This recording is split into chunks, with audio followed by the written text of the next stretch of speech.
Welcome to The Explainer. For months, the big story was all about a strong, super resilient U.S. economy. But a new and honestly pretty chilling report is suggesting that whole story might have been wrong. And the reality for the 2026 job market? Well, it looks a lot more alarming than we were led to believe. While we were hearing all those optimistic forecasts in late 2025, the very first numbers of the new year are telling a completely different story. A report from the firm Challenger Grain Christmas has just sent some major shockwaves through the market. And the picture it's painting is, well, it's pretty bleak. And this is the number at the very heart of the storm. 108,435. Let that sink in for a second. That's how many layoffs were announced by US-based employers in January 2026 alone. Now, to put that number in context, it represents a jaw-dropping 205% increase from just the month before. So this isn't some gradual cooling off of the market we're talking about. This is a sudden, dramatic spike in job cuts that frankly almost nobody saw coming. This comparison really tells you everything you need to know. To find a January this devastating for American workers, you have to rewind all the way back to 2009, right into the depths of the great financial crisis. We haven't seen a start to the year this grim in nearly 2 decades. It's a huge, flashing red warning sign. So what on earth is causing this sudden and dramatic labor market earthquake? The numbers are one thing, but the story behind them is what's really critical for us to understand. So what's really driving this? Well, the first piece of the puzzle isn't just a slowing economy. It's a major shift in corporate strategy, a new playbook that really started gaining momentum back in late 2025. A few corporate giants, the source calls them whales, really led the charge here. You got Amazon, Dow, and UPS announcing tens of thousands of layoffs just between them. And that sent a signal to the rest of the market that deep strategic cuts were back on the table. The motivation behind all these cuts reveals a new and deeply pessimistic outlook. The goal is pretty simple and pretty ruthless. Protect that bottom line, keep shareholders happy, and hoard cash by cutting jobs before a predicted downturn even hits. It's like a preemptive strike on your own workforce. And this creates a really powerful domino effect. When a giant like Amazon lays off thousands, smaller companies see it as a green light, as permission to do the same. This pessimistic contagion, as it's called, spreads through the market, and it normalizes mass layoffs as just standard business practice. Okay, but this isn't just about economic cycles or nervous CEOs. There's a new and maybe much more permanent factor that's pouring gasoline on this fire in a way we have never, ever seen before.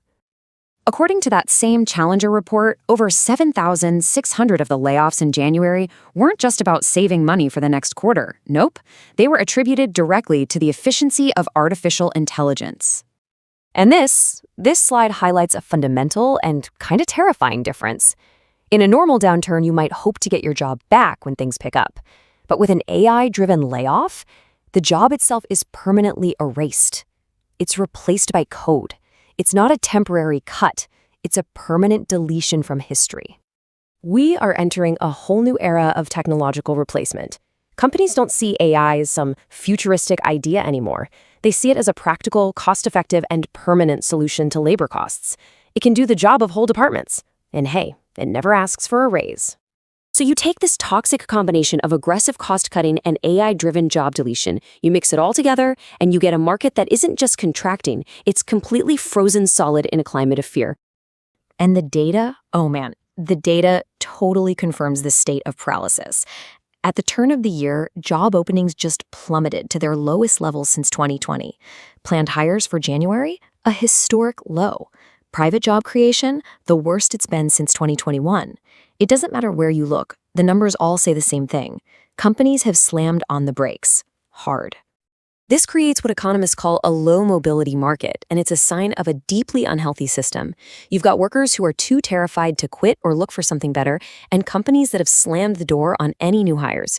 That dynamic just absolutely kills wage growth and all the dynamism that makes an economy work. So what's causing all this paralysis? A huge driver is just plain old policy uncertainty. When companies can't predict what their costs are going to be because of things like new tariffs or changing immigration policy, they get nervous. And that uncertainty forces them into this defensive crouch. They start doing something called preemptive contraction, cutting jobs now as insurance against a crisis they think is coming. So, how does this all add up? Well, these individual corporate decisions, they create a really dangerous feedback loop, one that feeds on itself and risks pulling the entire economy down with it. You gotta remember, the American economy is overwhelmingly powered by one thing above all else: you, consumer spending. It accounts for about 70% of all economic activity. So when the consumer gets scared, the whole engine starts to sputter. And this slide just lays out that vicious cycle perfectly. You see mass layoffs announced, which creates widespread fear, even for people who still have their jobs. That fear makes people pull back on spending. And when spending drops, corporate profits fall, which forces those same companies to, you guessed it, plan even more layoffs. And the cycle just keeps going.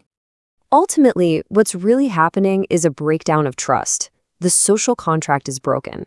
Workers just don't feel secure, so they stop spending. Everyone's saving for a rainy day, but the constant threat of layoffs makes it feel like that rainy day has already arrived. This all points to a whole new corporate philosophy. The very measure of success seems to be shifting.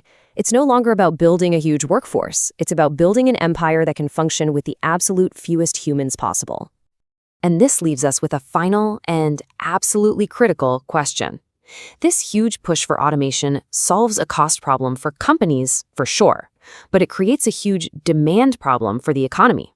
A machine doesn't buy groceries, it doesn't need a new car or clothes for its kids. In an economy that's built for maximum efficiency with minimum employees, who exactly is going to be left to buy all this stuff?